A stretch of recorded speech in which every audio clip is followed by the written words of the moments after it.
जय श्री कृष्णा। राधे राधे। स्वागत है आपका हमारे YouTube चैनल में। आइए सुनते हैं आज की कथा। बोलिए कृष्ण भगवान की जय हो, विष्णु भगवान की जय हो। नारद जी से तीर्थों का महात्म्य कहते हुए ब्रह्मा जी कहते हैं, हे नारद, गोदावरी गंगा में कार्तिकेय जी का भी एक तीर्थ है जो बहुत उत्तम है। वह कोमार तीर्थ के नाम से प्रसिद्ध है। उसका नाम सुनने मात्र से मनुष्य कुलीन और रूपवान हो जाता है। उसके आगे कृतिका तीर्थ है जिसके सुनने मात्र से सोमपान का फल मिलता है। हे महामुनि, अब मैं आपसे दशाश्वमेधिक तीर्थ का महात्म्य कहता हूँ, आप ध्यान से सुनो। उसके सुनने मात्र से अश्वमेध यज्ञ के फल की प्राप्ति होती है। एक समय विश्वकर्मा के पुत्र महाबली विश्वरूप हुए। विश्वरूप के प्रथम नाम का पुत्र था। उसके पुत्र का नाम भोवन हुआ।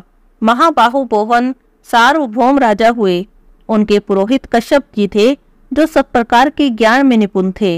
एक दिन की बात है, महाबाहु भोवन ने अपने पुरोहित जी से पूछा, हे मुने, मैं एक साथ 10 अश्वमेध यज्ञ करना चाहता हूँ, बताइए वह यज्ञ मैं कहाँ करूँ। तब कश्यप जी ने प्रयाग का नाम लिया और उन स्थानों पर यज्ञ करने को बताया जहाँ पर श्रेष्ठ द्विजों ने पूर्व काल में बड़े बड़े यज्ञों का अनुष्ठान किया था। राजा के यज्ञ में बहुत से ऋषि और ऋत्विज हुए। पुरोहित ने एक ही साथ 10 अश्वमेध यज्ञ आरंभ किए, किंतु उनमें से एक भी यज्ञ पूर्ण नहीं हुआ। यह देखकर राजा को बड़ी चिंता हुई। उन्होंने प्रयाग को छोड़कर अन्य स्थानों में उन यज्ञ को आरंभ कर दिया, किंतु वहां भी यज्ञ में विघ्न पड़ता रहा। इस प्रकार अपने यज्ञ को अपूर्ण देखकर राजा ने पुरोहित जी से कहा, देश और काल के दोष से अथवा मेरे और आपके दोष से हमारे यज्ञ पूर्ण नहीं हो पाते हैं। ऐसा कहकर दुखी होकर राजा भोवन अपने पुरोहित कश्यप जी के साथ बृहस्पति जी के ज्येष्ठ भ्राता संवर्त के पास गए और कहने लगे, हे भगवान, मुझे कोई ऐसा उत्तम प्रदेश बताइए जहां एक ही साथ आरंभ किए हुए 10 अश्वमेध यज्ञ पूर्ण हो जाएं। राजा भोवन की बातें सुनकर मुनि श्रेष्ठ संवर्त जी ने कुछ काल तक ध्यान किया और फिर वे महाराज भोवन से कहने लगे कि तुम ब्रह्मा जी के पास जाओ, वे ही तुम्हें उत्तम प्रदेश बताएंगे। महाबुद्धिमान भोवन राजा कश्यप जी को साथ लेकर तब मेरे पास आए और मुझसे भी उत्तम देश आदि के विषय में प्रश्न करने लगे। उस समय मैंने भोवन और कश्यप से कहा, राजेंद्र, तुम गोदावरी के तट पर जाओ, वही यज्ञ के लिए पुण्यवान प्रदेश है। वेदों के पारगामी विद्यमान ये महर्षि कश्यप जी तुम्हारे श्रेष्ठ गुरु हैं। इनकी कृपा और गौतमी गंगा के प्रसाद से एक ही अश्वमेध से अथवा वहां स्नान करने मात्र से तुम्हारे 10 अश्वमेध यज्ञ सिद्ध हो जाएंगे। यह सुनकर राजा भोवन कश्यप जी के साथ गौतमी नदी के तट पर आए और वहां पर उन्होंने अश्वमेध यज्ञ की दीक्षा ग्रहण की। वहां महायज्ञ आरंभ होकर जब पूर्ण हो गया तब राजा इस पृथ्वी का दान करने को उदित हुए। उसी समय आकाशवाणी हुई, हे राजन, तुमने पुरोहित कश्यप जी को पर्वत, वन और काननों सहित पृथ्वी देने की कामना करके सब कुछ दान कर दिया है। अब भूमि दान की अभिलाषा छोड़ दो और अन्नदान करो, वह महान फल देने वाला है। तीनों लोकों में अन्नदान के समान दूसरा कोई पुण्य नहीं। विशेषतः गंगा जी के तट पर श्रद्धा से किए हुए अन्नदान की महिमा को कहा नहीं जा सकता। तुमने जो प्रचुर दक्षिणा से युक्त यह अश्वमेध यज्ञ किया है, इससे तुम कृतार्थ हो गए हो। अब इस विषय में तुम्हें अन्यथा विचार नहीं करना चाहिए। तिल, गौ, धन और धान्य जो भी गोदावरी के तट पर दिया जाता है वह सभी अक्षय हो जाता है। यह सुनकर राजा भोवन ने ब्राह्मणों को बहुत सा अन्नदान किया। तब से वह तीर्थ दशाश्वमेधिक के नाम से प्रसिद्ध हो गया। वहां स्नान करने से 10 अश्वमेध यज्ञ का फल प्राप्त होता है। हे नारद जी, उससे आगे पैशाच तीर्थ है। यह तीर्थ ब्रह्मवादी महर्षियों के द्वारा सम्मानित है।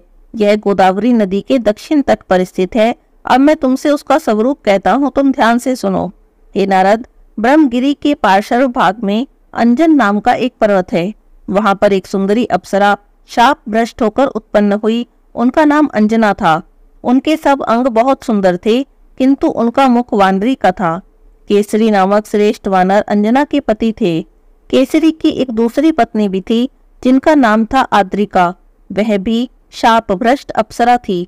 उसके भी सब अंग सुंदर थे, किंतु उसका मुख बिल्ली के समान था। आद्रिका भी अंजन पर्वत पर ही रहती थी। एक समय केसरी दक्षिण समुद्र के तट पर गए। इसी बीच में महर्षि अगस्त्य जी अंजन पर्वत पर आ गए। अंजना और आद्रिका दोनों ने महर्षि का यथोचित पूजन किया। इससे प्रसन्न होकर महर्षि ने कहा, तुम दोनों मुझसे कोई वरदान मांग लो, मैं तुम्हारी सेवा से बहुत प्रसन्न हूँ। तब वे कहने लगी, हे मुनिवर, हमें ऐसा पुत्र दीजिए जो सबसे अधिक बलवान हो, श्रेष्ठ हो और सब लोगों का उपकार करने वाला हो। तथास्तु कहकर मुनि श्रेष्ठ अगस्त्य जी दक्षिण दिशा में चले गए। कुछ काल के बाद देवी अंजना ने वायुदेव के अंश से हनुमान जी को जन्म दिया और आद्रिका के गर्भ से पिशाचों का राजा अद्रि उत्पन्न हुआ।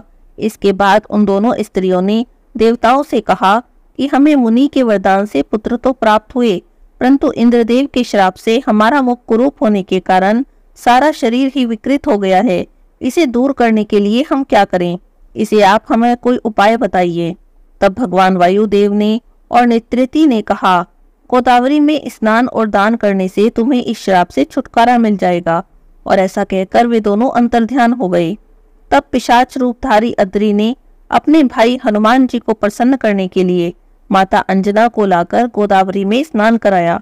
और इसी प्रकार हनुमान जी भी माता अद्रिका को लेकर बड़ी उतावली के साथ गौतमी गंगा के तट पर आए। तब वह पिशाच और अंजना तीर्थ के नाम से विख्यात हुआ। वह समस्त अविष्ट वस्तुओं को देने वाला शुभ तीर्थ है। ब्रह्मगिरी के 53 योजन पूर्व की ओर मार्जार तीर्थ है।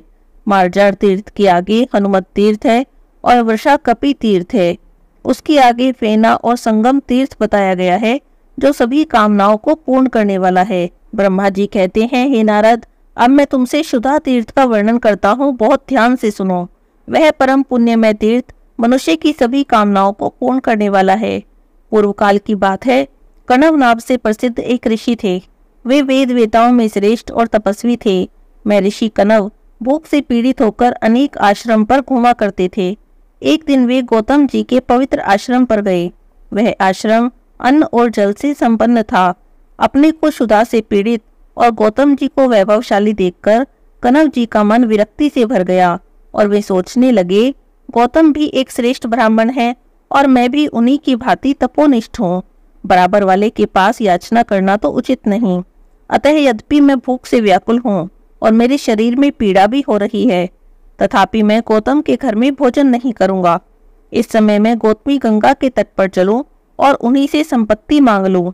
ऐसा निश्चय करके महर्षि कणव परम पावन गंगा जी के तट पर आए और स्नान करके पवित्र होकर संयत चित्त होकर कुशा पर बैठ गए और गौतमी गंगा और सुधा देवी की स्तुति करने लगे। कणव ऋषि ने कहा, भारी पीड़ाओं को हरने वाली भगवती गंगा तुम्हें नमस्कार है। सब लोगों को पीड़ा देने वाली हे सुधा देवी तुम्हें भी नमस्कार है।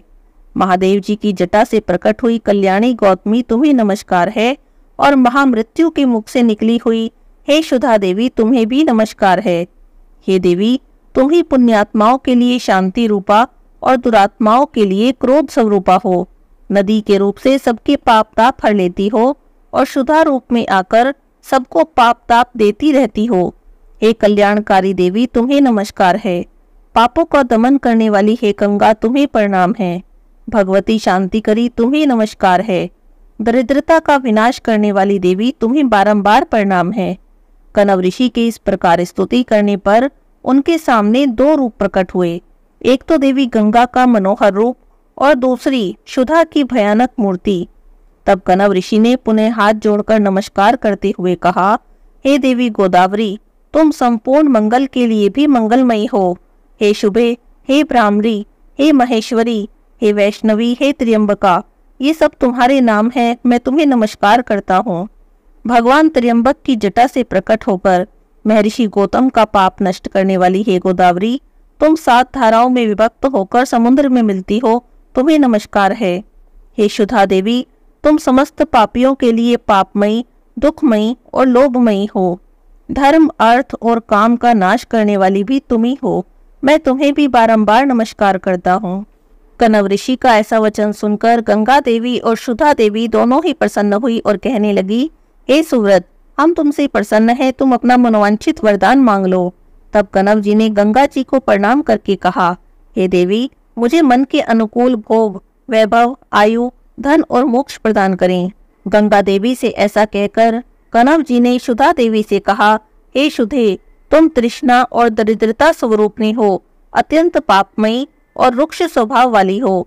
मेरे अथवा मेरे वंशजों के यहाँ तुम कभी मत रहना। हे देवी, जो शुद्धातुर मनुष्य इस स्तोत्र से तुम्हारी स्तुति करे, उनकी दारिद्र्य और दुख का नाश हो जाए। जो लोग इस परम पुण्य में तीर्थ में भक्ति पूर्वक स्नान, दान और जप आदि करें, वे धन और संपत्ति के भागी हों। जो तीर्थ और अपने घर में इस स्तोत्र का पाठ करे, उसे दरिद्रता और दुख से कभी भी भय न हो। एवं वस्तु कहकर गंगा देवी और सुधा देवी दोनों अपने अपने स्थानों को चली गई। तब से उस तीर्थ के 3 नाम हो गए, कानव तीर्थ, गंगा तीर्थ और सुधा तीर्थ। हे नारद, वह तीर्थ सब पापों को दूर करने वाला है और पितरों की प्रसन्नता को बढ़ाने वाला है। इसके आगे ब्रह्मा जी ने नारद जी से किस तीर्थ का वर्णन किया, हम अगले अध्याय की कथा में सुनेंगे। आज के अध्याय की कथा यहीं पर समाप्त होती है। बोलिए कृष्ण भगवान की जय हो।